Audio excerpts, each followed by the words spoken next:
This program is proudly brought to you by Telecom Limited and Daytech.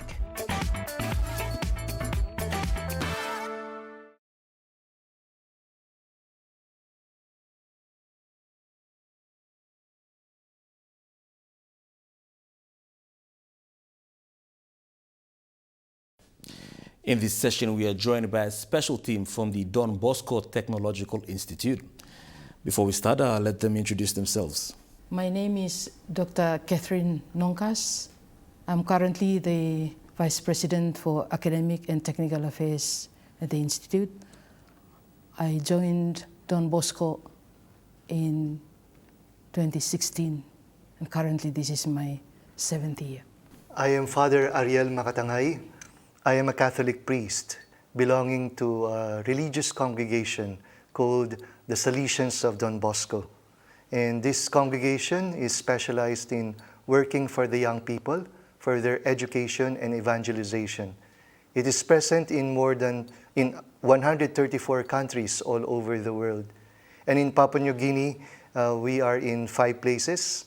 And also, some of our Salesians are working in Solomon Islands, in 2 places there.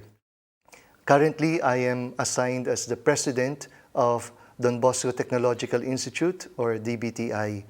But I also serve as the coordinator of our group of educational institutions. We call it the Don Bosco Educational System here in Papua New Guinea and Solomon Islands. There are 7 now in Papua New Guinea and 2 in Solomon Islands.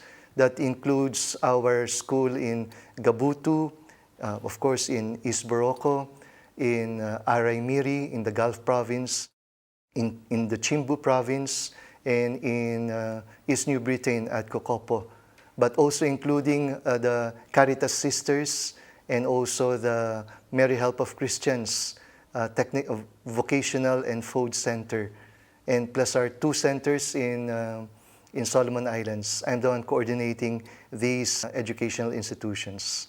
Now, Father Ariel, could you please share a brief about the Don Bosco Technological Institute, its establishment, and the type of institution it is? Way back in 1990, that started when a group of bishops were requesting from the Bishops' Conference to have a religious group, a congregation, to help in the teaching, the technical teachers, to supply teachers for the technical field. And it took some time before our Salesians responded. But they asked the Salesians in the Philippines, and we sent a delegation, and we saw that it was a good place to start here, a sort of technical institute or a college, to become teachers in the technical field. And in 1995, constructions began here in East Boroko. And in 1999, that was the start of the pioneering group of 75 students. They were the first to start taking up courses in DBTI. At the beginning, there were only 4 courses. There was electrical, electronics, maintenance, fitting and machining, and the technical drawing. A year after, we offered also computer technology as well as automotive technology. Now, Dr. Nongas, are there plans to further expand the number of courses offered? When we started, as Father has already said, there were only the 5. When I came in, I think in 2016, we were still with the 5, but at that time, we had 2 courses, or we call them programs. We had the diploma program, which was a 2-year program, and we had the Bachelor in Education for the teachers, as that was part of the objective or the mission for starting DBTI. But those 2 programs were accredited under Divine Word University. We were affiliated. DBTI was affiliated with Divine Word University. But then in 2016, we then submitted, the Salesians decided that they would not continue with Divine Word. So there was an application submitted to DHEST to have our programs accredited under the Department of Research, Higher Education Research, Science and Technology. And then it was then that we extended, we added one more program. We had only the Diploma and Bachelor of Education for teachers, but in 2017 we then implemented the program, which is a Bachelor in the Technology with 7 technologies. And the 7 technologies that we have are electrical, electronics and communication, instrumentation, which was a new one. We had information technology, IT, automotive, machine maintenance, fitting and machining, and we had the metal fabrication and welding, which was a new one that was added. So that made up the 7 technologies. And at the time, we only had a 2-year diploma program, but when we started with the 3 awards that I've just mentioned, diploma, the Bachelor of Education and Technology, the diploma then was a 3-year program, and the other 2 degree programs are both 4 years. Now, Father Ariel, I understand there are plans for DBTI to transition into a university. Could you tell us about that plans? Yes, starting in 2015, we had our first stakeholders conference. And there we asked whether it will be good for us, for DBTI, to advance more in its offering for the Papua New Guineans and even beyond. And so the direction given to us in that stakeholders conference was DBTI can start already move or application or efforts to become either a university or an institute of technology. That was the direction given to us in the first stakeholders conference. Among the solutions of Don Bosco, in 2019, in our provincial chapter, we have decided as a religious congregation to already make efforts and officially to make DBTI a university. And that was approved also from our own superiors in Rome, that we at least start making that effort, because we know that it's a long process, but we could start.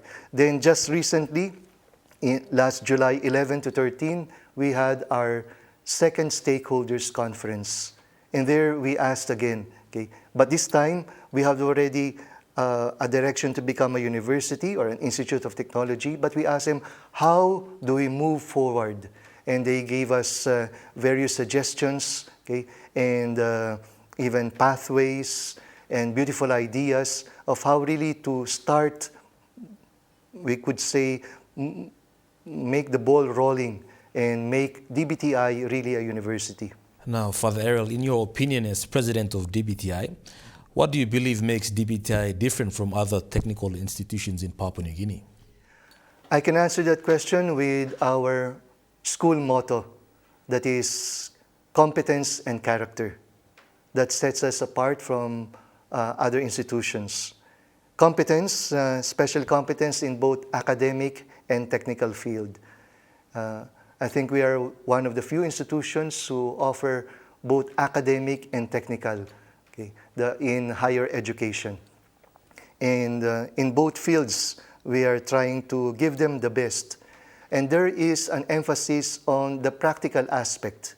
Like among our students who are preparing to be teachers, of course, we give enough time for practice teaching. But beside that, especially for all our students, we have what we call the implant training. Some 9 weeks, okay, at a time, when they will be immersed in the companies, in industries, so that they could be able to practice their competence, the skills in their technology. And for the IPT, usually they have it 2 or 3 times, okay, in their course of being at DBTI. And then as regards the character, okay, we try to imbue them with Christian values, and we also have our core values. In fact, at the moment, we have 7 of these core values. We have servant leadership, loving kindness, lifelong learning, spirituality, honesty, respect, and solidarity. And these are values which really forms their character. And we follow them up in the living of these Christian values and core values. Thank you, Father. We now go for a quick break. Join us on the other side for more discussions.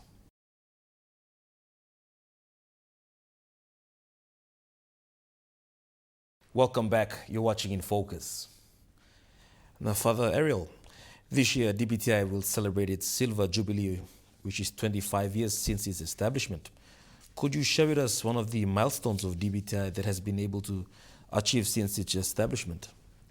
One of the milestones which we could say is in answer to the original intent of the founding of DBTI is that DBTI, as of now, is the only higher educational institute here in Papua New Guinea and Solomon Islands that prepares professional teachers to teach in technical schools. We had already that vision that the technology will be developed, okay? That there will be more emphasis on technical fields. But the problem is, who will teach these different students in technical secondary schools, in vocational schools? And that number of institutions are growing here in PNG. But there's a problem of who will teach them. And way back even in 1990, the bishops have already thought about that. And in answer to that, DBTI has continued to form graduates who are able to teach in the technical fields and quite competent in their respective fields. Like what Dr. Catherine has said, like electrical, electronics, now even instrumentation and IT. But beside that, our graduates can also, if they do not teach the technical fields, they can also teach academic subjects. They have their minors in English and in mathematics. And even some of them can teach in religious education. So this, I think, is a milestone for us because is what we call our niche in PNG as of now. We are the only one catering and answering to this great need that we have here in the country now. How have you perceived the technical field in Papua New Guinea? There's still much to go. I think there's still much to develop in terms of industries, in terms of manufacturing, and we are thinking also of developing our own technological offering. But right now we are offering Bachelor of Technology, but we are thinking of being also able to offer engineering courses. As of now, only Unitech is offering that, and there is a big need also, and I think it's increasing need to have more engineers in the future, and we hope that we can also respond to that need. There is quite a number of projects that are scheduled to come on stream for Papua New Guinea, specifically resource projects like the Papua LNG and PNG LNG. What opportunities will this present for technical savvy students in Papua New Guinea? Yes, because usually this kind of mining projects, they require people in the technical fields. And in fact, many of our graduates are already filling up positions there in the mining and other technology areas, even to the level of human resource officers. And it's really challenging us to continue in developing and updating our offering of technology skills. One of the most recent technologies that we're offering is instrumentation. That is, it is helping in automation. Okay? And most of the industries are moving into automation. And that is still a big hole that we need to fill up because there's that great need to produce this kind of graduates, both technicians and also engineers, to be able to help push Papua New Guinea forward in its different plans for the industries. Now, Dr. Nongas, how does DBTI work towards the promotion of women empowerment in the institution, since the courses offered at DBTI are male-dominated? That's a very good question for us, particularly as you alluded to. It's a technological institute, and often we will see that as a male-dominated. Our population currently is about 967 students. We have 80% who are male and 20% are female. In terms of promoting women empowerment, we don't have specific or special kind of arrangement for our women. They do exactly the same as the men. When, for instance, in different programs or courses like the automotive, they do exactly the same. We make them feel that they are respected. They are part of the whole program, the whole community. So they are supported in so many ways, but they participate in everything. So if it's fixing the vehicle, the women are part of it. And I remember back in, I think it was 2017, the top student in automotive was a female student. So, and also, for instance, in occupational health and safety, they are made to, climb up the ladder, see how they can fix certain instruments or equipment. The female students are part of that. There are two activities on campus that we have every year: the International Women's Day, and that's a day that the male students really make them feel special. They have an activity, they program for them. But then 2 years ago, we started also I think it's the International Men's Day, something like that, in September. And the women, our female students and our staff, we also have different activities for them. But in DBTI, we have everybody come in, they all participate in every activity that's there, in the programs, in the on-the-job training or practice teaching. The women are part of the programs, and they feel that they're respected for who they are. Now, Father Ariel, since DBTI is a Catholic-operated institution, how are Christian values instilled in students? I could answer that question in 3 ways. First, we offer religious education curriculum. That is, all the students receive religious education training of different subjects, which helps them develop their own character as Christians. Secondly, we provide different venues where we give talks, give them reminders about proper behavior, about good morals, especially in the Good Morning Talks. We have Good Morning Talks every 3 times a week, Monday, Wednesday, Friday. And we give Good Night Talks to our boarders, both our male boarders and the female boarders. The Salesian priests and brothers are taking care of the male boarders, while our Salesian sisters are the ones taking care of our female boarders.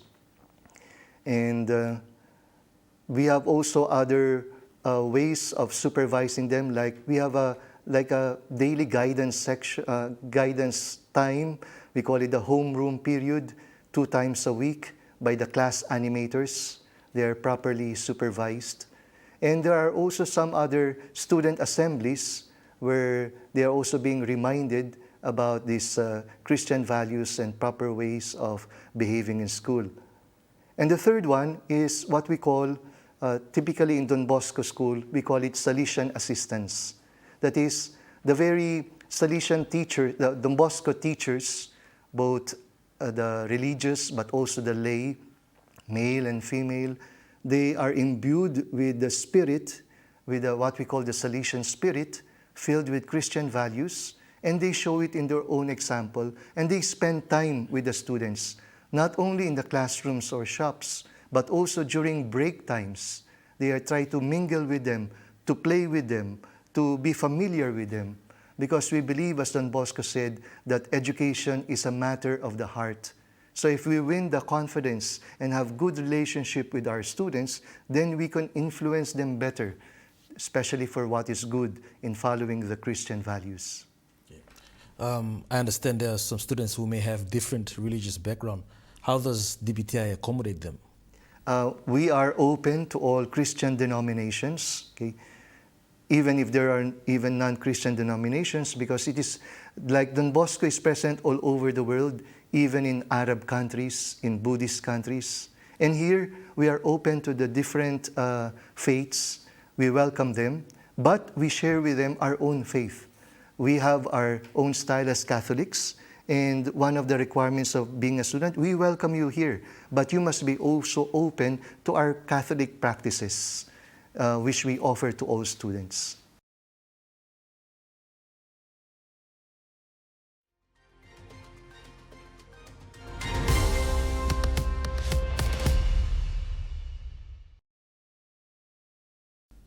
Welcome back. You're watching Infocus.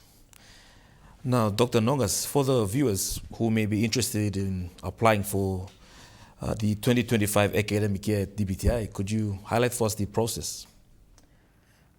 The process for anyone who is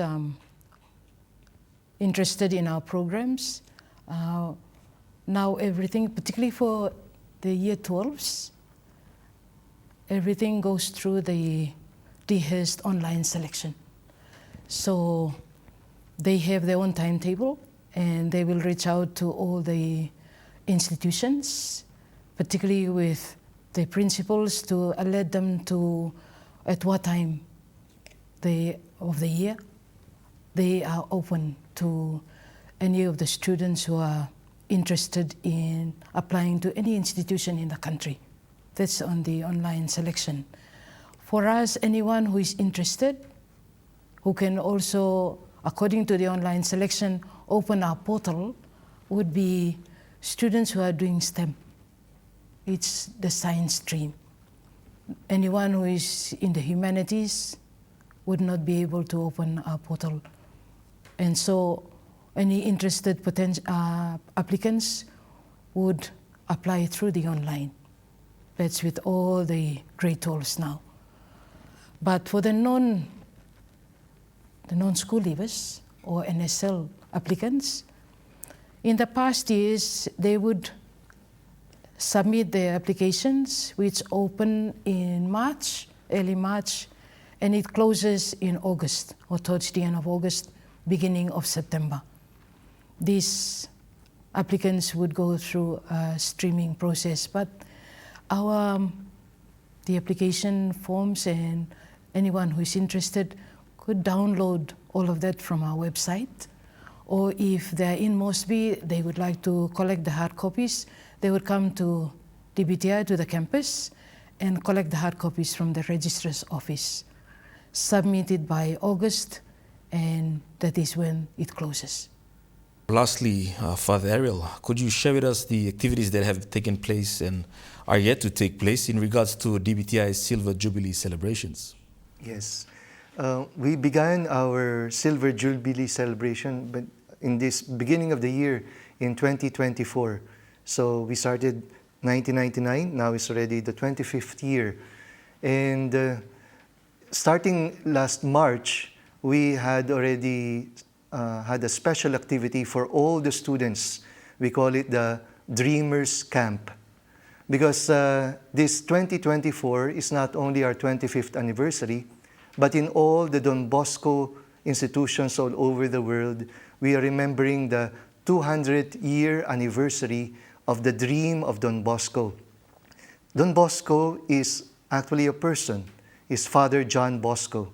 But when he was 9 years old, he had a dream that gave him the direction for his life to take care of the young people.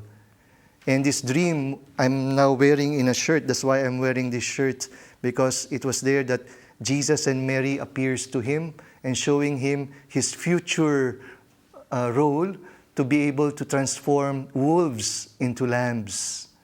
And we remember that also this year is the 200th anniversary. And that going back to that Dreamers Camp, we wanted all our students to have this kind of good start at the beginning of the year. That was already sometime in March, so that all of us can be influenced by the spirit of Don Bosco with Christian values. So it was an overnight for from Friday to Sunday, and it was like a camp and giving them different activities, and these different values was inculcated with plenty of group dynamics. And there were 2 batches, okay, because they were so big, we had to cut them into 2 groups. And we had that camp, and it was very helpful in forming leaders among them, but also in deepening their Christian and Bosconian values to help them as we start our Silver Jubilee. And then last April, we opened our institution to those in need with a medical and dental mission. We invited some people who in the medical field and dental field, and they were there, and we opened it to the people around our area who would like to avail of this free medical and dental treatment. Last May, we had our fundraising for our Silver Jubilee, and we had it in APEC House, and our guest speaker was Honorable Justin Tachenko, who is the member of our place. Okay, we are under him, and he was the one who supported us in this, plus many other benefactors from among the government, the industries, and the commercial establishments. They supported us so that we could be able to finance better our other initiatives for this Silver Jubilee year. And just recently, just July 11 to 13, as I have said, we had our stakeholders conference where we invited different stakeholders, those that can help us, DBTI, especially achieve university status. So they were from the government, from industries, from the church, from our own past pupils or alumni, and from among our staff. We had even some coming from abroad, from universities in the Philippines, and also even had online sessions with other leaders of universities. Like the 3 online presentations were made, one from India, another one from El Salvador, another one from Nigeria.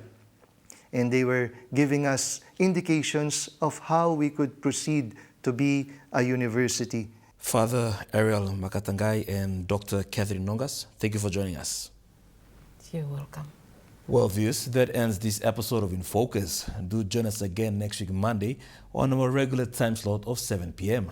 Till then, bye for now.